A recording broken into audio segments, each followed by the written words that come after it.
السلام علیکم۔ کہانی شروع ہونے سے پہلے میرے یوٹیوب چینل اردو چلترنگ کو سبسکرائب کر کے بیل نوٹیفیکیشن کو آن کر دیں تاکہ آپ کو تمام چینل اپڈیٹس ملتی رہیں۔ پلیز ویڈیوز کو لائک بھی کیا کریں، میری ویڈیوز کو زیادہ سے زیادہ شیئر بھی کریں۔ وہ ڈٹا ہوا تھا۔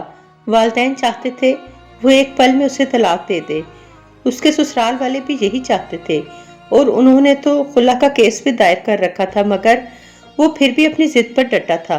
مہنگے سے مہنگا وکیل، جواب دینے میں تعامل، بیماری کے جعلی سرٹیفکیٹس اور اسی طرح کے دیگر تاخیری حربے بھی اسے فائدہ نہ دے سکے۔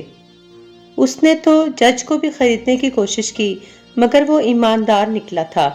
آج عدالت نے آخری بار انہیں مصالحت کا موقع فراہم کیا تھا۔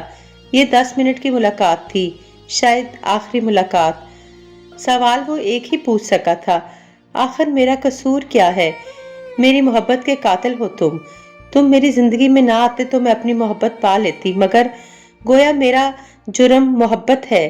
ٹھیک ہے، جو چاہے سزا دے دو، مجھے اب یہ رشتہ نہیں رکھنا۔ وہ کمرے سے نکل گیا۔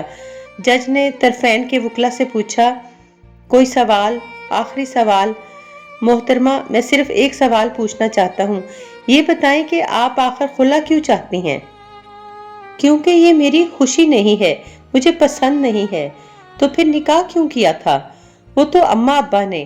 آپ نے جس سے محبت کی اس نے آپ کے لیے کچھ نہ کیا، پھر عدنان آپ کی زندگی میں آ گیا، جس کا جرم فقط اتنا ہے کہ اس کا کوئی جرم نہیں ہے۔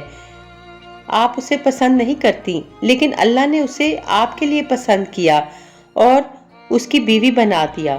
تو کیا ایسا نہیں ہو سکتا کہ آپ اسے اللہ کی رضا کے لیے قبول کر لیں؟ اللہ کی رضا، اللہ کی رضا، الفاظ نے اس کو جھنجھوڑ ڈالا۔